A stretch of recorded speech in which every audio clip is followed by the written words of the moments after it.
playing a waiting game. Ultimately, that didn't play out. We thought perhaps there was another plan up his sleeve. No, what we have to do is we have to appreciate what an incredibly brilliant drive that was from Max Verstappen. Because from the outside, sometimes it can look a little bit easier. But in the car, he has a slower car than the McLarens. He has the maximum pressure. They were like 6-7 tenths behind, or Oscar was 6-7 tenths all the way. Beautifully timed overtake. He had such a great run through Eau Rouge, just raced around the outside of Oscar Piastri, which was absolutely awesome. And then from then on, the pressure for Max is just so insanely high in that car because he knows it's one tiny mistake and the win is gone. And then it's so much easier also for the guy who's following, who most of the race didn't have anybody behind him either. Because in a race car, what you're doing all the time is every lap you're finding anew the limit, and it's changing every lap because the tires are wearing, the fuel is coming down. So you're always trying to get as close to that limit as possible without going over, though, in the case of Max. In the case of Oscar, he can always scan that limit, and he doesn't mind going over. He goes over a bit, loses half a second, he can have another go. And so it's much easier for him to find that limit of the race car all the time. And that's the enormous difference that Max cannot afford a single mistake, and Oscar can just keep going over the limit and fine-tune it until he's like spot on. It's a great boost for the team, isn't it? Particularly at a time of all change with Christian Horner leaving. This is exactly the start to his tenure that Laurent Mekies would want. Look, I don't know how much of an effect Laurent would have had. No, but it must feel good for him to hit the ground running. I think everybody's wondering what the vibe is within the team, how morale is, and 100% when you can come away with a victory, whether it's a Grand Prix victory or a sprint race victory, every victory counts, and they're gonna love that. But the question is, can they hold that off? We move on very quickly. We've got qualifying coming up. Tomorrow's the big day, and the question is, can they do that again? And look, again, like you said, the race today was managed much better from Max's side. He was under a lot of pressure, and he just proved his brilliance again. I mean, to have a car that had less downforce, it's also kind of begs the question: have Pirelli chosen the right weekend to do this strategy with the different tires? Because deg doesn't seem to be as much of an issue, and I think that today was a little bit of Max's saving grace as well, because with that lower downforce in that second sector, he could have become a little bit, under trouble with a car that was looser on the rear, but it didn't seem to be the case. He drove a brilliant race. He managed his battery better, and yeah, hats off to them and the team.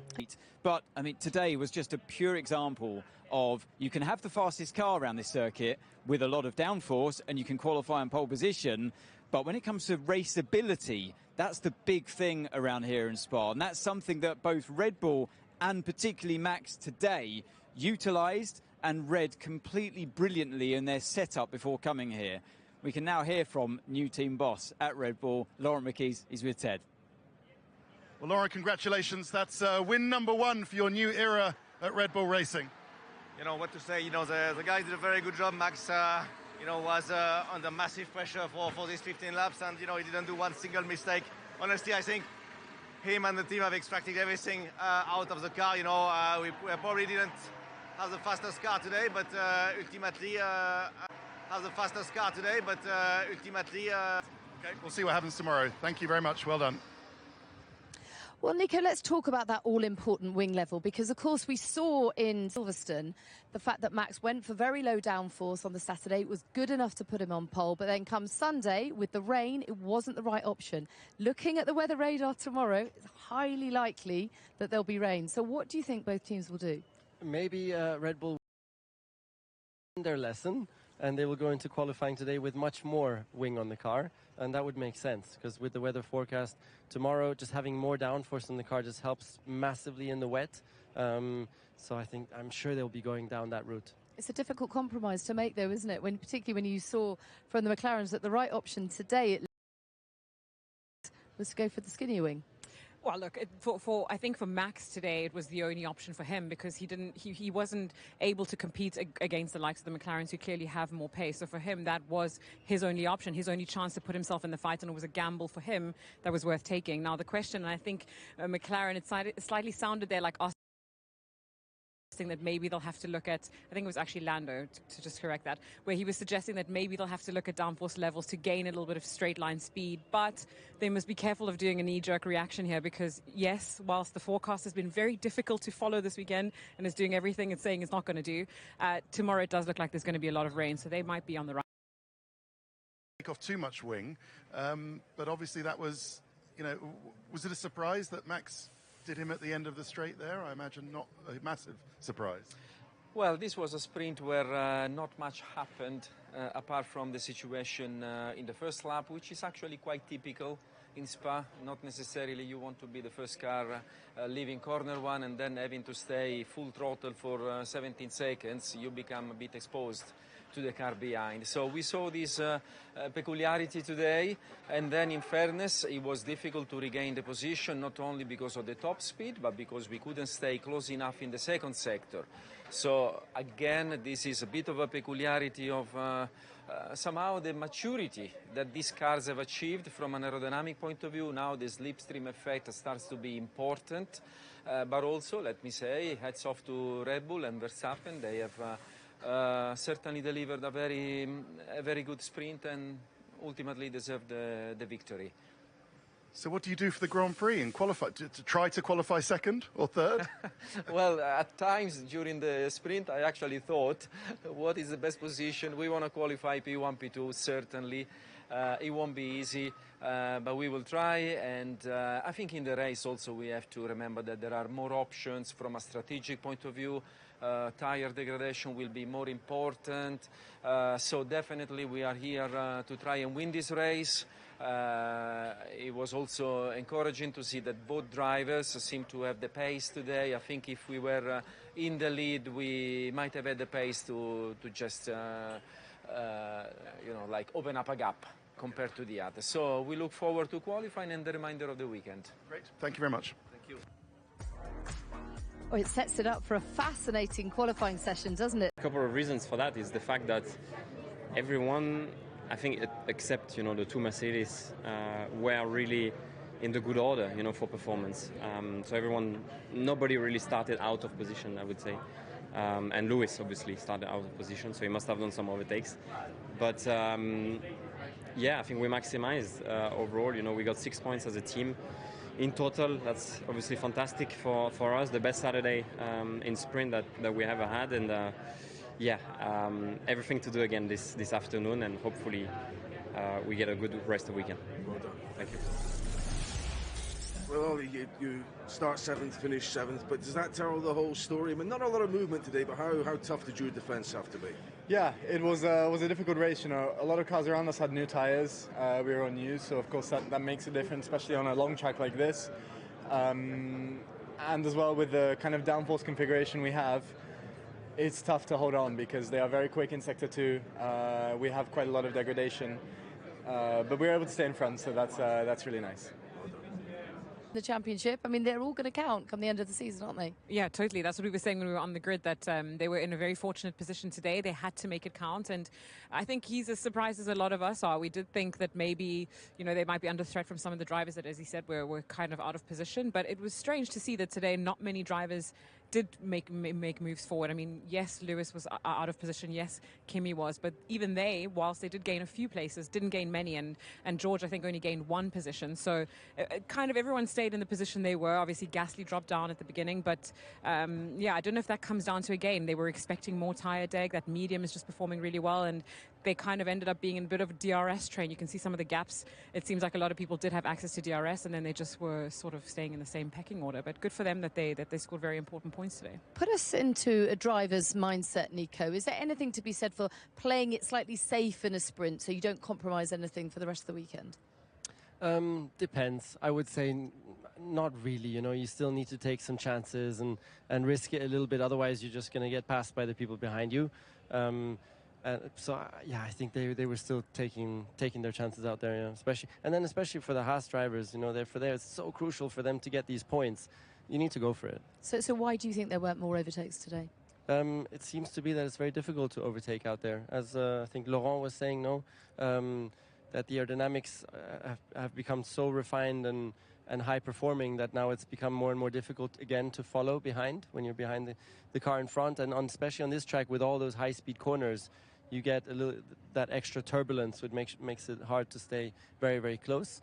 And then the DRS, because it's so low downforce, the DRS doesn't make such a huge difference. As we saw with Piastri against Verstappen, even when he was like 5/10 off, it still was too far to even have a half decent chance. So the DRS is not very powerful. Okay, let's hear from the Ferrari's drivers now. But learnings to take into qualifying later? Yeah. There's for sure some learning to take away from a race like this. However, it doesn't feel like we are very far off the maximum potential of the car. I don't feel like we are out of place with the setup or anything like that. So I don't think there's anything in the car that makes us hope that we can fight with Red Bull or McLaren, unfortunately. Thank you. Lewis, you made a few places there today, which not many did. And what sort of learnings and feel for the car do you take into qualifying later? Yeah, well, the positives I didn't spin, and I did move forward, but it was a really tough race. Yeah, we couldn't rule in the DRS train, which was unfortunate, but definitely I've learned a lot about the upgrades that we have. I was just reflecting, part of the upgrade Charles had since Montreal, and you saw the crash that he had there was kind of similar to something that I had yesterday. So it's just about fine-tuning it. I've now had it. Yesterday was the first time running it for me, and I think now it's just about fine-tuning that. We can make some changes between now and quali. Well, my actual pace in quali was actually pretty good, so not so much I would say in the race, but quali position is obviously important here. So I hope today for a better result. Well, as he points out there, they've brought a big update this weekend that he's got to get up to grips with, and Charles has had the opportunity to get up to grips with some of those updates earlier on in the year, and now he's taken the time to get used to it, and I think he got, by the sounds of things there, caught off guard a little bit by some of the rear locking that can be generated by maybe some of these suspension changes. I don't know exactly what's causing it, but look, it's every session counts, and it's a sprint weekend, so he only had FP1 to really get used to it, and now he's had a 15-lap race where he's got even more used to it, so that's going to put him in a better position. As he said, there were some highlights in qualifying yesterday, some hope that the pace is there, but he had too many mistakes in qualifying. The good news is he can turn the page and hopefully extract that potential that he seems to believe is there in the pace. But it was nice to see some great positivity actually there from Lewis for the rest of the weekend. Like, he believes he can really do a great job in qualifying coming up soon, so that's great to see. And of course, no mandatory pit stops in the sprint. Everything will change for the race, given the pit stops. And as we've touched on already, the fact that we're not having consecutive tyre compounds, we've gone from a C1, C3 and C4. What do you expect to see tomorrow? Bring a bit more drama and intrigue? I expect it to be an order of magnitude more difficult for Verstappen to beat the McLarens, because when they can start doing pit stops and also split strategies and all of that, it really becomes very, very hard. But as we all know, there is the rain, and Max Verstappen is an absolute master of that rain weather driving. Yeah, we can still have hopes for an awesome Grand Prix then tomorrow. I'm sure it will be, because as we well know, much like Silverstone, this place could be wet in one part and dry in the next. Okay, after the break, we'll analyse Carlos Sainz's sprint. Back to Belgium, decent day for Carlos Sainz, P6 for him, and that is Williams' best sprint race result ever. Let's hear from him now.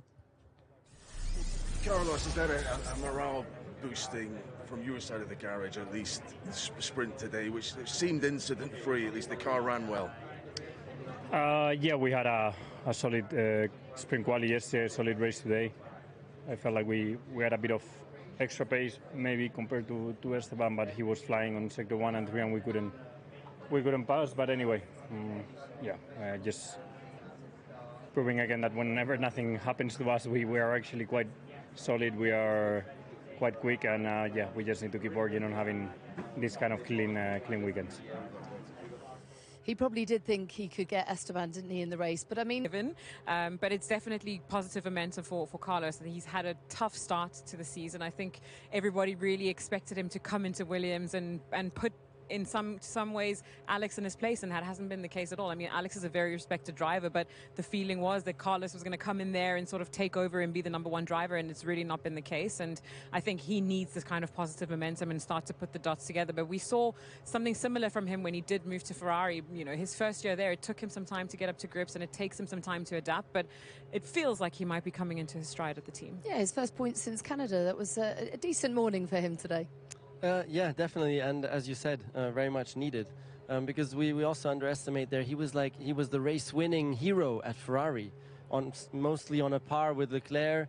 And then this step back now for him to Williams it's tough for him to stomach that. And then to have a rough start to the season, Albon being the better performing driver, really difficult mentally. So he really needs these positive results. A bit of a rebuild for his career. Okay, let's hear from the McLaren drivers now, starting with Oscar Piastri. Well, Oscar, the start obviously was going to be key to how things unfolded.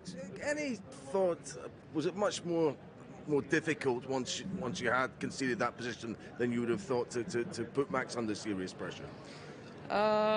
It was in some ways, but I mean, I knew that he had a lot of straight line speed, and last year we saw here that following was very tough, even if you felt you were quicker. So it wasn't a massive surprise. It was obviously a bit frustrating, but yeah, I was braced for a race to look like that. Well, Lando, compared to maybe yesterday, have you got to be quite pleased with how you performed? I wasn't disappointed yesterday. No. So I don't... But have you gained the ground, if I put it in those sort of slightly clunky terms? Have you made progress today, do you sense, in how you drove? I mean, I was there yesterday. Things didn't go together when they needed to. So, no, I wasn't worried at all. I mean, yeah, I wasn't on pole, I wasn't second, but I wasn't worried about anything either. So I was confident if I went out again, I could make the changes that I needed to do. So, no, I feel fine. It's also a race where you needed a better race car rather than the fastest car. So maybe we have to make some changes if we can. But no, I feel good. I felt good after yesterday. I mean, of course, I would love to be higher up, but I wasn't disappointed. But I didn't do the best job. So I just needed to amend a few things, which I felt like I made some steps forward for today. We just go again tomorrow. For later. Yeah, go on. After what's been a sort of a dash, a 100-kilometer, 15-lap dash. For everybody now, or specifically for everyone? everyone? Yeah, it's of course very unusual. This rhythm of the weekend that you just did a race and now you have to go back into qualifying. You were just driving quite slowly with a heavy car full of fuel with used tires, and now you go out there again without practice, and you're straight out there with low fuel, maximum grip. It's a pretty big shock to the system there, and it really takes a lot of adaptation. You need to adapt so quickly, and also remember where you were yesterday, all the settings and everything. So it's a real challenge. Yeah, I mean, I think it's going to be, as always, super interesting. Nice to hear that Lando actually thinks he's got a chance for pole position also, because it didn't look like that yesterday. But he seemed confident. Didn't you think he was strangely defensive there in his talk? I did, to be honest, and I think, and not only did I think he was a little bit defensive, but I was surprised at the fact that he's saying he wasn't disappointed, because, you know, look, yeah, if maybe he's found the solutions and he feels that he can go back today and do it again, but at the end of the day, he's in a title battle with his teammate, and every time you can outdo your teammate, it's an extra chip on your shoulder. And he knows he's been criticized so much lately about whether his teammate's more stable than him, if his teammate's more regularly quick. So there's no way that yesterday being 6/10 off of Oscar was good enough for him. He was definitely disappointed by that. And if he wasn't, then that is really strange. But it's good to know that he feels that he can turn that around. I mean, there's obviously something that he knows, he's seen in the data that he thinks he can easily fix. I am fascinated, though, Nico, by this idea that you might not want pole here in quali this afternoon. You are right, but at the same time, you cannot just drive slowly on purpose. That's like big risk, because then instead of being second, you might end up fourth or whatever. So you can't. You still have to go pedal to the metal, flat out. And yeah, I mean, you still want to be first anyways, because also the rain is coming. The rain is coming. You just don't know what's going to happen.